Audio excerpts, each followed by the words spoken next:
Everyone, welcome back. So I am back up here at the library at the school working on my dissertation. It's like I just can't get enough of it. I love it.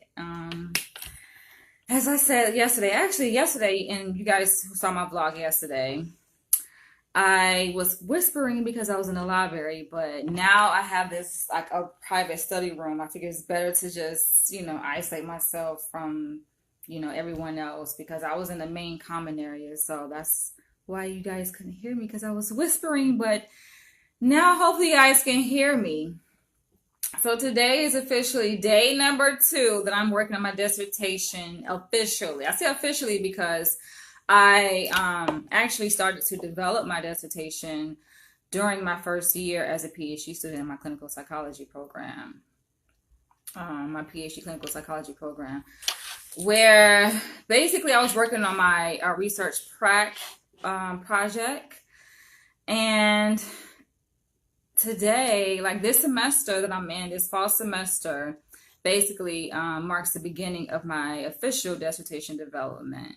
So I am so excited. I mean, you guys probably already can tell that I'm really enthusiastic about this process. I'm so excited because, first of all, I'm a creator. You guys know that I'm an author, I'm a writer. I love to create, I love to write. So this part is, I would say, fun for me. It's exciting, it's challenging. A lot of students kind of shy away from the dissertation part, especially the lit review, which is usually the first part that PhD students begin to work on as part of their dissertation project, because they just don't like writing, they don't like research. And I'm like, sometimes I wonder, I listen to my colleagues, some of them anyway, and I wonder, like, why do you guys even go into a PhD program if you don't like to write? Like, because the thing about the dissertation, although, it's a study that we conduct, a big part of the project is writing. So I don't know. I feel like I'm lucky in that respect because I love to write.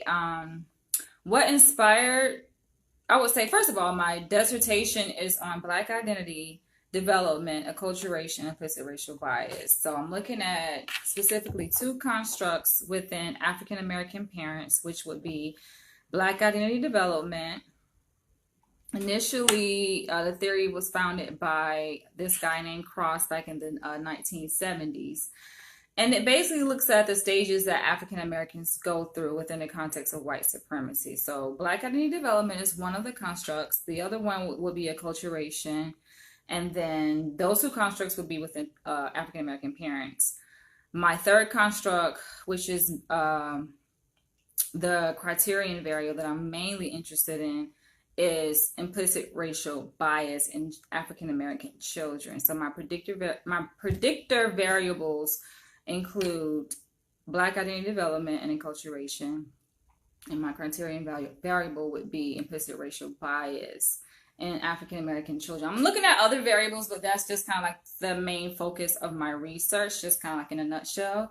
And what initially inspired my research was a class that I took. So the first year of our program, we take a class, like a multicultural class, to get us exposed to different cultures and ethnicities, and we learned about the racial identity development model. So there are many different types of racial identity development models that help us understand the different stages and processes that people go through in general, specifically minorities go through within the context of this larger framework of white supremacy, and the white dominant power structure. So there's racial identity development models for African Americans. There's one for Hispanics, just different populations. And what really stood out to me was the one for African Americans, obviously, because I'm an African American. And just briefly, I'll give you guys a little peek inside what those stages look like. So the first stage will be pre-encounter. The second will be encounter. The third was immersion. Immersion. The fourth is internalization. The fifth is internalization/commitment. I know that means nothing to you guys, but if you guys continue to follow me, you'll begin to learn more and more about my research, and those theories that encompass my research. And that particular theory of identity development really kind of jumped out to me. First of all, I think on a positive note, it jumped out to me because I felt like I can identify with those stages, like the pre-encounter, specifically the encounter stage where we experience, this it's basically like the name implies encounter. So you basically experience these racial related experiences or events that trigger a certain kind of response in you, and usually that response results in the third stage, immersion. So it's a process, and then these stages aren't necessarily linear. So you can be in one stage and jump back to the first stage and circle around and be experiencing more than one stage at the same time. But being that I'm very much in tune with my African identity, and I'm very self-aware, of my experiences in life, living in America, like that really hit home to me when I learned about this model during my first year as a PhD student in my clinical psych program, because I'm like, I've been through a lot of experience, a lot of encounter experiences living in America, that I talk about in my book, American Dreamer. So when we were discussing these stages, I'm like, dang, it makes a lot of sense. But as I began to become more immersed into this theory and learn more about it, I'm like, wait a minute. So I asked myself, like, what is the aim of this theory? What is the whole point, And it seemed, just as I began to read more and more about the research on this theory, it seemed as though they were trying to paint this ideal picture that African Americans should eventually reach the internalization / commitment stage. And I'm like, okay, interesting, because they basically associate, not only do they describe the stages that we go through as African Americans within the context of white supremacy as it relates to African American identity, but they associate each stage with a certain type of mental framework, a certain type of cognitive position. So they're saying that, like, in the pre-encounter stage, that's where African Americans experience the most distress, and not only that, but feelings of inferiority. So like all these negative types of associations that they're trying to say that African Americans experience. So basically within the first few stages, it's like African Americans experience the most distress, and then as they progress through those stages and reach the final stage, which is supposed to be like the ideal stage of internalization / commitment, they're saying that African Americans experience less anxiety, less distress. And I'm like, what are they trying to say? Like, for me, just summing everything up and looking at it from an analytical point of view, I'm like, it sounds like they're trying to say that we should basically be more integrated, and in being more integrated within society, I felt like the way that the research explained it, it's like you're losing part of yourself. They're saying, like, okay, you're going through these first 3 stages, and you're very much in tune with your African identity, essentially, especially within the first stage. It's like you're really immersed in your African identity. And also within that stage, they say that African Americans tend to be more separated from white groups, right? White racial groups, right? So they're saying, like, we're kind of isolated from the main dominant structure, and we're kind of like in our own little box, and that's the reason why we experience all of these feelings of inferiority and anxiety and distress. And they're saying that as we progress through those stages and reach the final stage where we're more integrated, that distress decreases, the anxiety decreases, the feelings of isolation and inferiority decrease. And I'm like, that's where I had to really, because I actually wrote a paper on this my first year as part of that class where I learned about the theory. And I gave a critical analysis. I'm like, wait a minute, that to me doesn't quite match up with my experience as African American, because I feel like no matter what stage you're at, you're going to experience some anxiety, but I can get it from that framework, the conceptual framework in which the original theorists described it.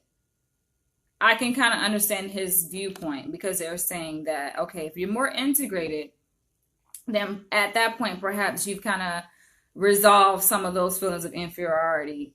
And in resolving those feelings of inferiority, that is what makes you be able to integrate. That's what makes you be able to assimilate to the dominant culture and to interact with people from other cultures. And they say not only is it good for you to interact, but it's good for you to commit to these social movements that promote multiculturalism, essentially. That's pretty much what they're saying. And so while I'm not opposed necessarily to, interacting with people from other cultures and, having this nation where, we just accept people from all different cultures, right? It's like I can understand that there are certain nuances to this theory that I feel are still oppressive, because like if you're trying to push people away from their natural identity, African identity, and say that, the end goal should be that we should integrate, we should be forced to adapt and embrace this idea of multiculturalism. And not only that, but I think what really bothered me was this commitment to promoting multiculturalism and fighting for other racial groups. Because I remember reading a piece, and the research was like the fifth stage, the internalization / commitment stage, it's like not only do you fight for your own advancement as African Americans, and civil rights as African American, but the ideal goal is that you fight for everyone's rights, not just African American rights, but just human rights, So that would include, and they actually gave examples, the LBGT movement, all these different movements, feminism, just basically inclusive of everybody's struggle. Not just that we should focus on the African struggle, but ideally within the Black Identity Development model, African Americans should be pushed towards fighting for everybody, essentially. And I'm like, interesting. This is where I think politics comes into play, because it's obvious that not everyone necessarily agrees with that premise, and I feel like there are certain drawbacks to it. There are certain advantages to creating, this multicultural, diverse nation, because of course it's kind of being hypocritical if as African Americans, we want everyone to embrace us, but meanwhile, we're like, okay, we don't fuck with those people, So I get it, but on the same token, I'm thinking, how in the world can we be so concerned about fighting for everybody else's rights? Meanwhile, we're the group that's being treated like shit.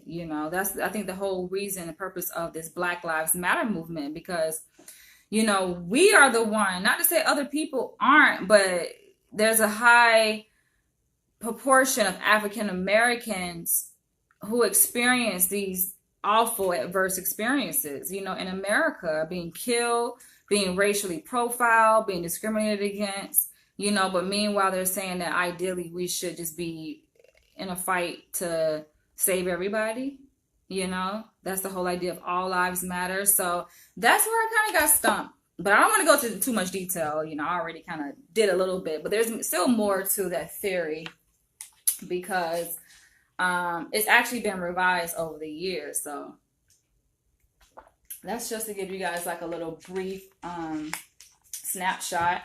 So again, that's one of the constructs I'm looking at, Black Identity Development. Acculturation is something that I've always thought was kind of really important.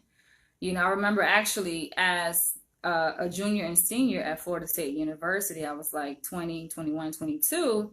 I worked in a lab at Florida State. I worked as a research assistant under Daniel. He's Dr. Daniel now, but he was a graduate PhD student at Florida State University, and I worked as his lab assistant, research assistant, and his chairperson was actually Dr. Naeem Akbar. Some of you guys within Pan-African that Pan-African movement are probably familiar with who Dr. Naeem Akbar is, but he actually worked, I don't think he's no longer at Florida State. I believe he retired, but he had been there for many years working in their psychology department, chairing many different dissertations, and he actually chaired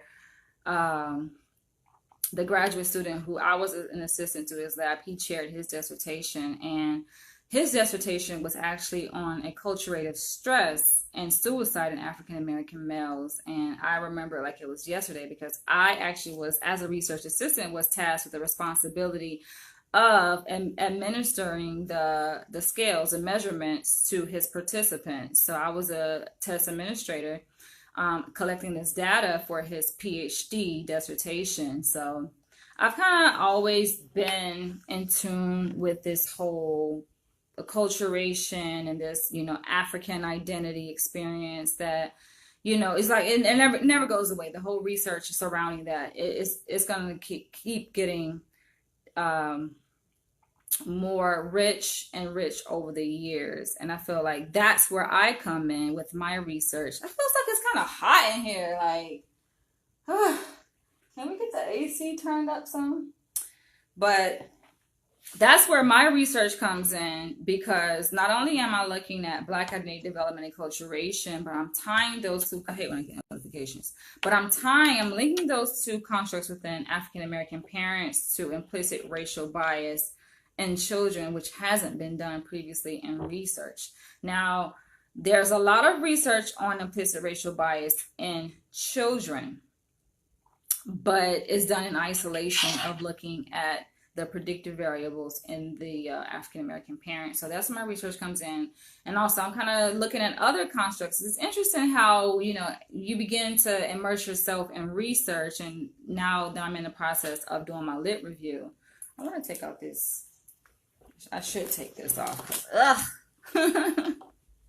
Y'all, the weather out here in LA, it can be funny. It's like, it'll be cold. I think it was like in the 60s earlier today, and at night obviously the temperature drops, and then like during the day it just shoots up, so it's like but what was I gonna say? Yeah, so those constructs, have been looked at kind of separately, and my research looks at those. Oh, yeah, I know what I'm saying. So it's interesting how, like, you begin to do research, and right now that I'm in the lit review phase of my dissertation, it's so many different ideas just pop out, to me. So, like, different theories. Like, even last night when I left the library at the school, I went home, and I usually, of course, get on social media because that's an important part of my life. I'm a social media influencer, but not only that, like, there are certain people that I follow that have inspired my research interests, including Dr. Umar Johnson, for example. And it's interesting how, like, when you're writing something, you're in the process of creating, different ideas just pop out to you at just the weirdest time. So I'm laying in bed, I'm on YouTube, watching videos, and like these ideas are just kind of like popping out to me, like different theories are popping out. So I was watching one of Dr. Umar Johnson's interviews, or listening to one of his most recent interviews, because now I guess he's just doing like radio interviews. So I was listening to one of his radio interviews, and then he was talking about how people from other races essentially have learned from white racist people how to treat Black people.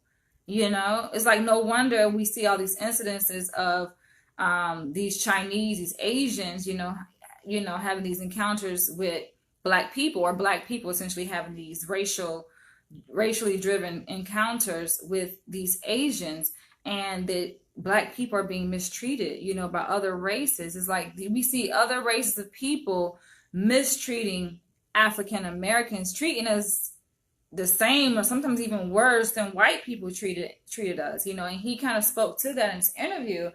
And initially what popped out was Bandura's social learning theory, so that's like an example of how, like, as I'm in the process of writing my lit review, like, all these different theories just pop out. It's beautiful because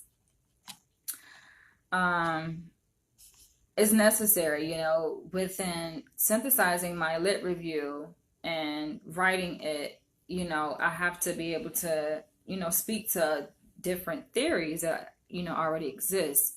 Meanwhile, developing my own theory and conceptual framework for conveying the information that I am trying to convey. So that's just one theory. A few others that kind of pop out include, I'm not going to give you guys everything, but I'll just give you guys a brief snapshot. Include bystander effect, intergenerational trauma, learned helplessness is a big one, developmental theories. And speaking of, I have to say this because I find it interesting how, first I'm going to say this. My topic, now that you guys know what my topic is for my dissertation, generally speaking, of course, we have to get it approved by our dissertation committee. So I've already kind of put together my committee. I have a chairperson and I have committee members, and they all have to be PhD/PsyD, because I'm training to become a PhD. So my committee members have to be PhDs.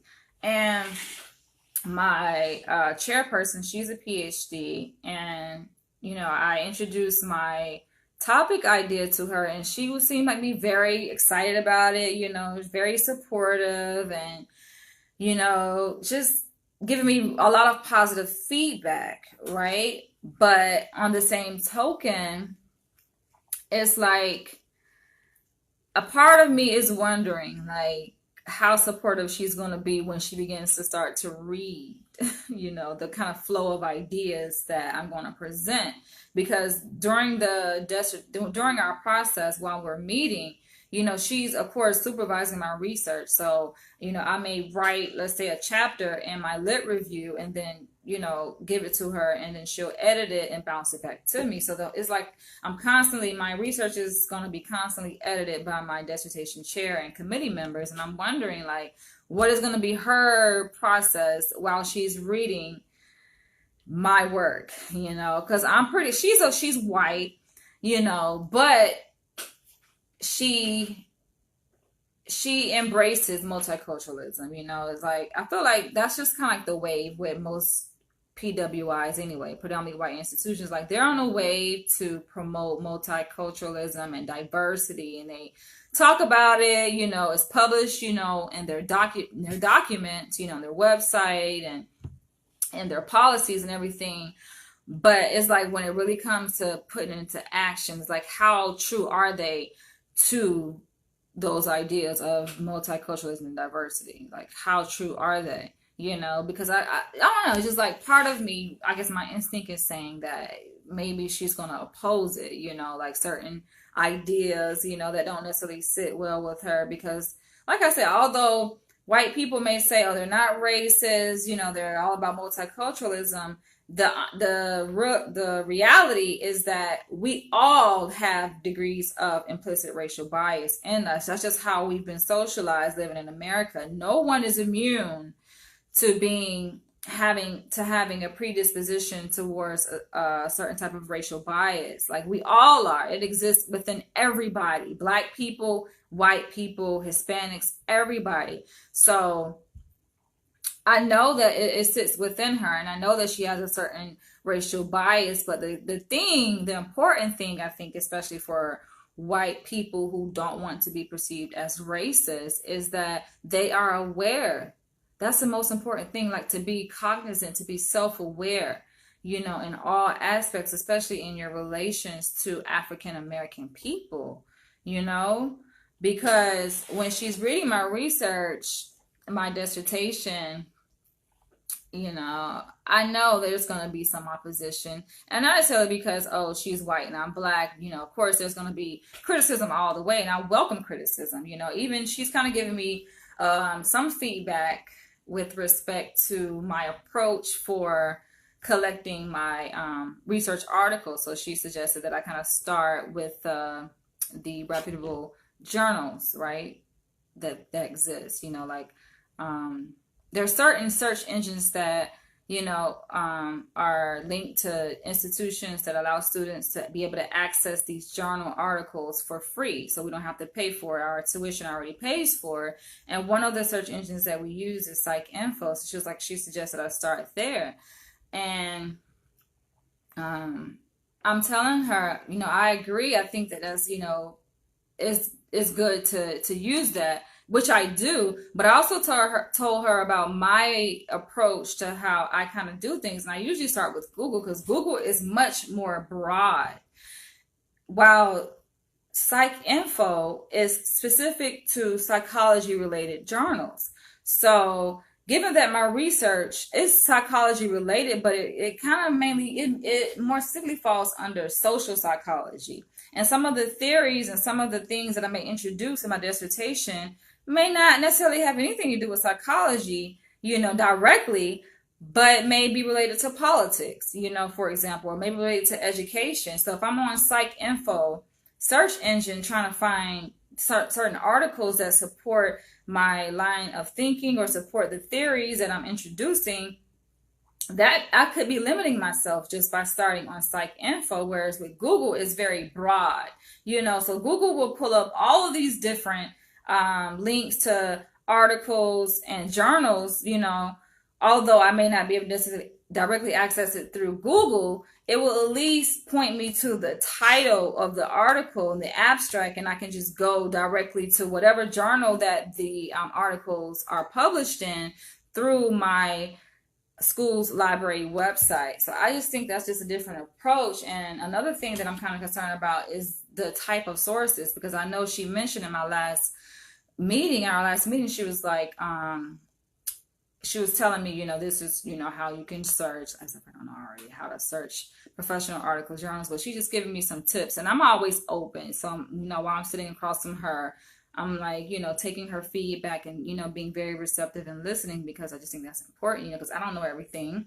And so I'm listening to her, and she's like, when you search, she's giving me certain pointers on how I can kind of narrow my search down. I can search by title. I can search by, certain keywords in the abstract or keywords that fall within the manuscript itself. I can search by date. I can narrow it by peer-reviewed articles. And I'm like, okay, that's important to have peer-reviewed articles as your references, as your sources, to make your manuscript, I guess, more appealing to the academic community. But at the same time, I'm like, there are a lot of different resources out there that exist that aren't even published in journal articles. For example, a lot of Dr. Umar Johnson's work, and this is just one example, may not necessarily be published in professional journal articles, but you may find it in one of his books. You may find it on YouTube, you may find it in one of his Facebook posts. And that's just my whole line of thinking. I'm like, with my dissertation, I have to check in with her and within the policy for our, at my school to double check to make sure. But I know definitely within APA doesn't matter.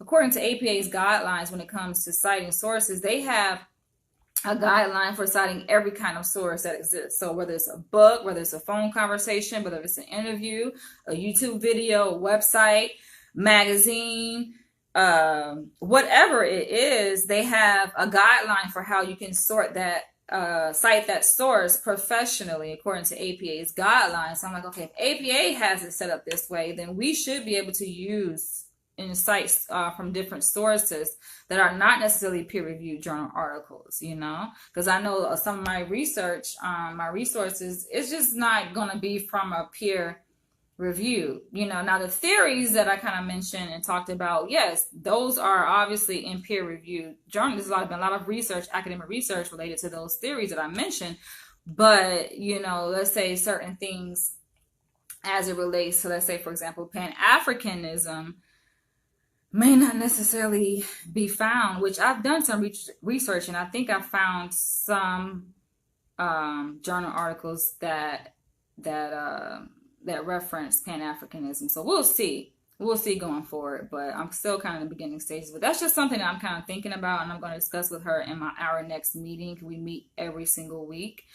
And I'm just like, yeah, that's something I have to discuss, because I'm just like, I don't know, but I kind of got a feeling that she's gonna try to encourage me to stick to the peer-reviewed journal articles, and then if I just absolutely need to have a source in there that's not peer-reviewed, for example, a YouTube video, then I guess it's fine. But I know they're gonna try to encourage me, like try to stay away from, not to just have my whole dissertation resources reference list consist of YouTube links. No, it's not gonna be like that, of course, but I think it serves its purpose, and that just, to me, I think speaks to this whole idea, because it's a shame, really. I think that even though these PWI, these predominantly white institutions, are trying to lean more towards cultural diversity and multiculturalism, it's like sometimes they kind of overlook and dismiss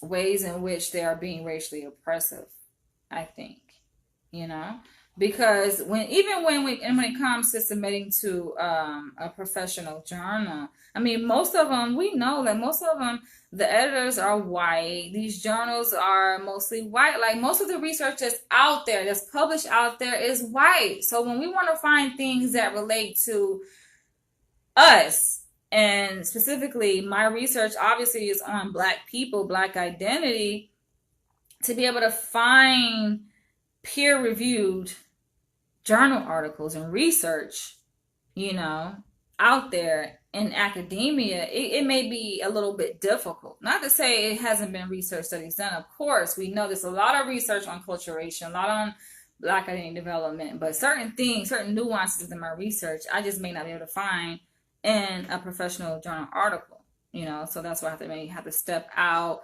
and cite, a website, or cite, direct communication, or, cite YouTube or books, for example. So that's just one thing. But, I remember, basically, what was I going to say?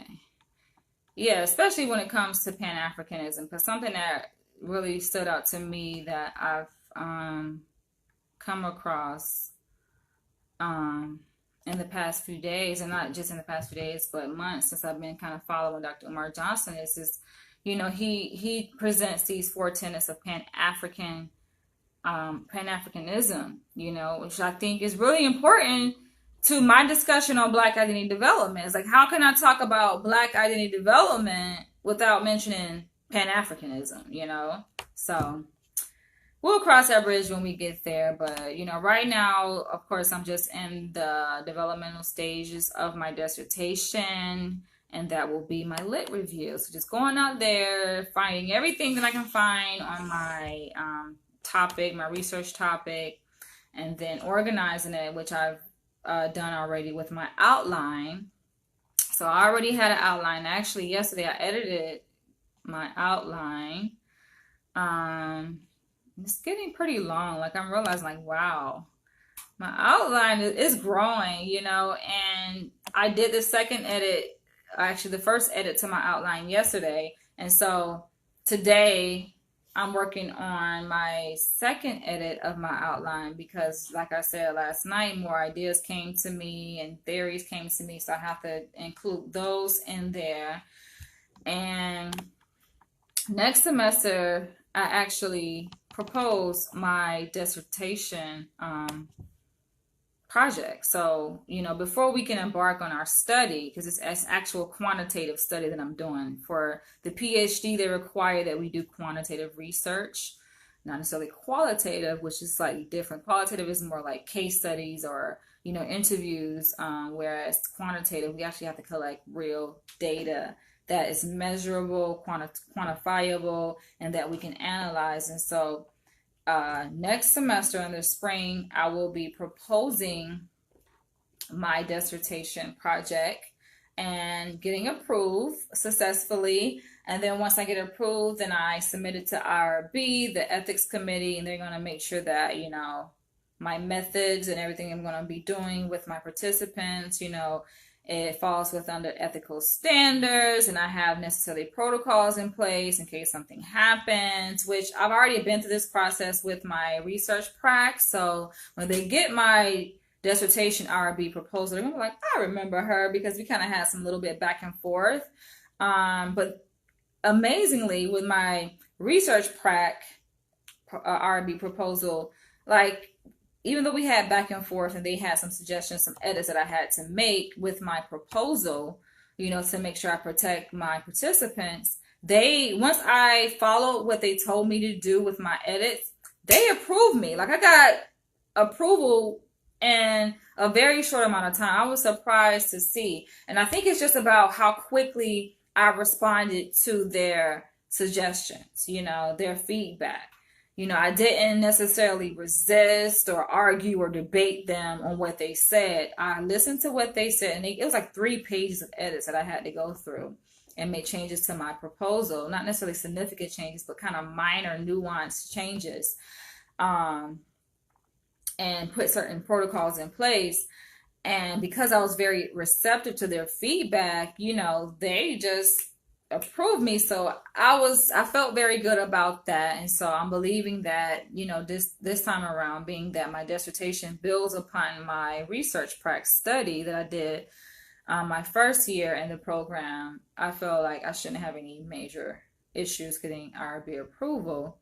And then after IRB approval, I'm anticipating being able to go ahead and start collecting my data in the summer of 2019. And then who knows how long that's going to take, because recruitment can be something else. That's a whole nother beast. But I'm believing for the best. And then once I collect all my data, I reach my N number, because according to, when you do quantitative research, you have to do a G-power analysis. I know you guys are like, what in the hell? Just Google it.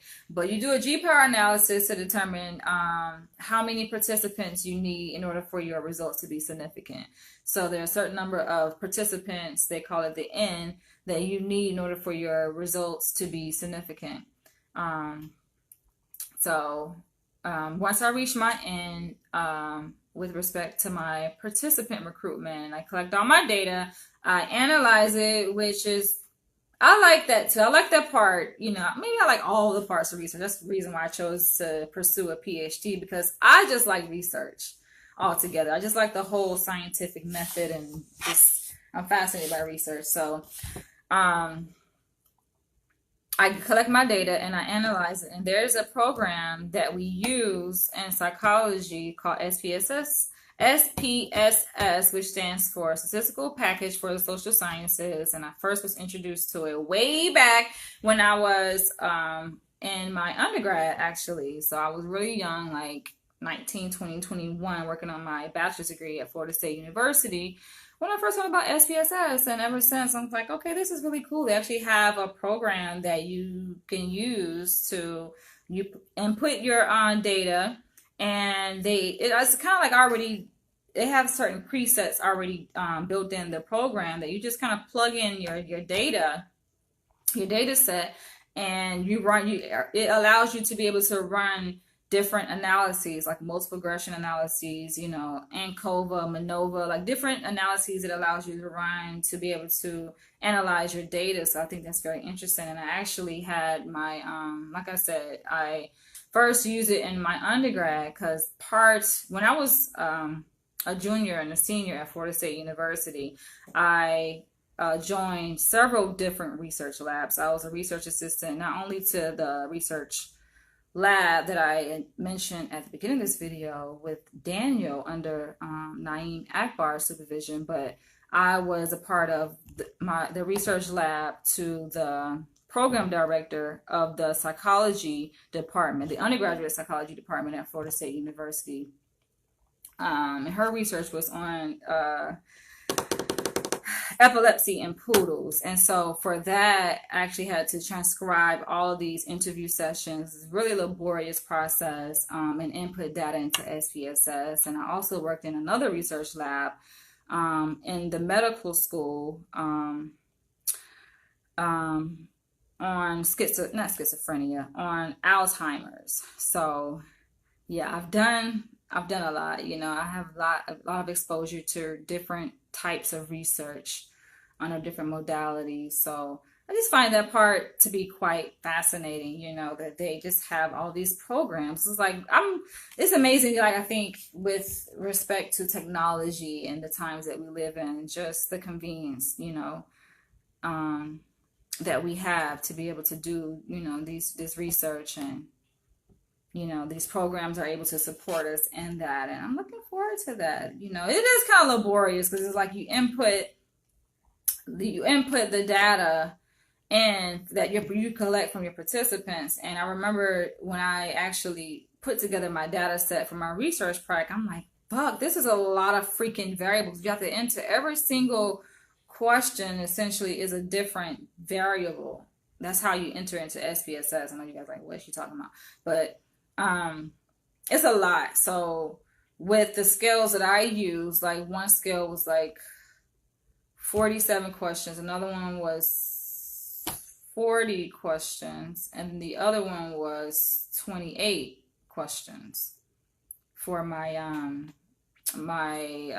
implicit to assess implicit racial bias in the children. And that's a lot of freaking questions, not to mention the demographic questions that I have to ask. And so all of that times however many participants, you know, that I'm working with, that's just a lot of freaking stuff that you got to enter in, and it has to be accurate, because if you get one thing thrown off, then it throws off your whole data set.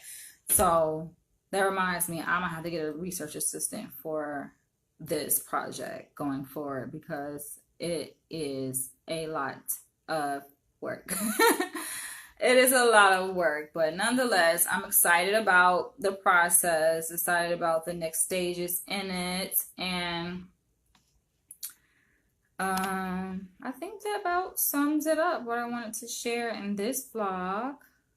If you guys have any questions, feel free to share below. But yeah, I think that pretty much sums it up, what I was going to talk about. I know there's always sometimes like I hit in, I'm like, dang, I meant to say that. But yeah, I'm really excited about this whole process, you know, of doing research.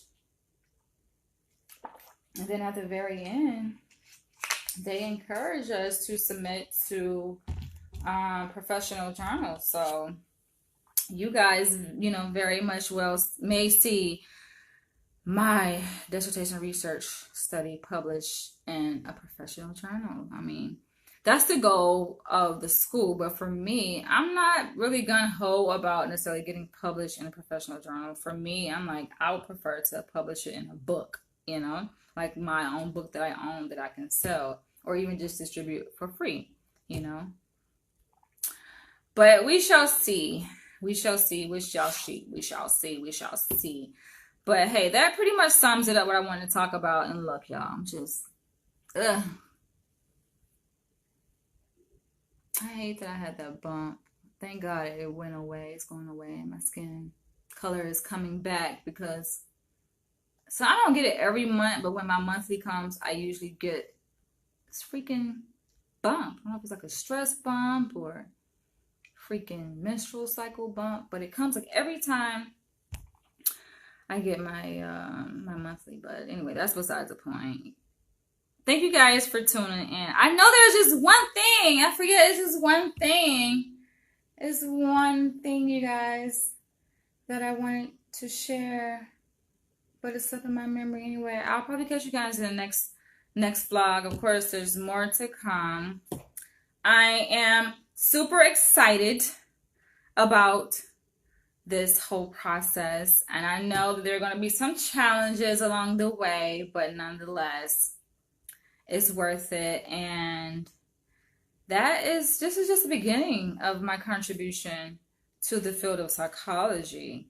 You know, like there is a lot more to come, and I don't want to just share everything. I can't share everything with you guys, you know, because things are just kind of still unfolding. But if you guys want to learn more about my research, I encourage you guys, after this video ends, to go to my website at behappy.org. I actually created a website at the beginning of this year, In the month of February, Black History Month, I launched a website for my research because it's not just that I'm going to do this research and be one and done with it, but I'm actually creating a lab, a research lab around Black identity. So that's just my niche, you know. I just feel so motivated by it. It's like, you know, seeing all these different documentaries, you know, learning about the dog test study, and being that my research actually replicates, you know, the dog test study. I'm just so, I feel like this is where I'm drawn to. I'm drawn to do this, you know, like this is like part of my calling. So, you know, there's a website that you guys can go check out, BeHappy.org, spelled BIHAPI.org, and it stands for Black Identity and Health and African People International. Go check that out when you guys get a chance. And I will catch you guys later because I gotta get back to doing my lit review. Catch you guys later. Thank you guys for tuning in. Goodbye.